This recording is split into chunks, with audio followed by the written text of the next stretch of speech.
আলহাকুমুত তাকাসুর হাত্তা যুরতুমুল মাকাবির।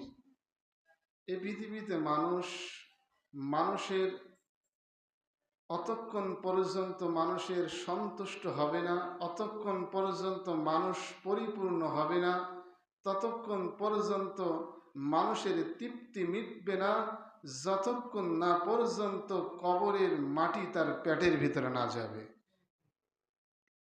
এই পৃথিবীতে কোনো মানুষ 10 তলার বিল্ডিংয়ের মালিক, এসি গাড়ি আছে, এরপরে বিভিন্ন জায়গায় ফ্ল্যাট, বিভিন্ন জায়গায় সম্পদ, বিভিন্ন ব্যাংক অ্যাকাউন্টে টাকা পয়সা, এরপরেও তাকে যদি বলা হয় ভাই আপনার কিসের অভাব, সে বলবে ঢাকায় 10টা ফ্ল্যাট আছে, আরও যদি 20টা ফ্ল্যাট বানাইতে পারতাম তাহলে সুখী হতাম। সে কথাই আল্লাহ বলল, আলহাকুমুত তাকাসুর হাত্তা যুরতুমুল মাকাবির। মানুষ পরিপূর্ণ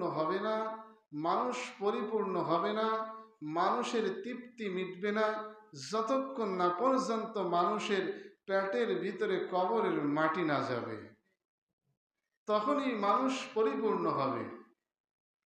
এজন্যই আল্লাহ তাআলা কোরআনুল কারীমের অন্য আয়াতের ভিতরে বলেন, ইয়া আইয়ুহাল্লাযীনা আমানুত্তাকুল্লাহা ওয়াল তানজুর নাফসুম মা কদ্দামাত লিগাদিন ওয়াত্তাকুল্লাহ। মানুষ তোমরা আমি আল্লাহ তাআলাকে ভয় করো, ওয়াত্তাকুল্লাহ ইন্নাল্লাহা খাবীরুম বিমা তা'মালুন। এ মানুষ তোমরা আমি আল্লাহ তাআলাকে ভয় করো। তোমরা মনে করতেছ নিজের আপন ভাইয়ের জমি আত্মসাৎ করে খুব সুখে আসো না, নিজের বোনের জমি আত্মসাৎ করে খুব সুখে আসো না, এটার নাম সুখ না, এটার নাম শান্তি না।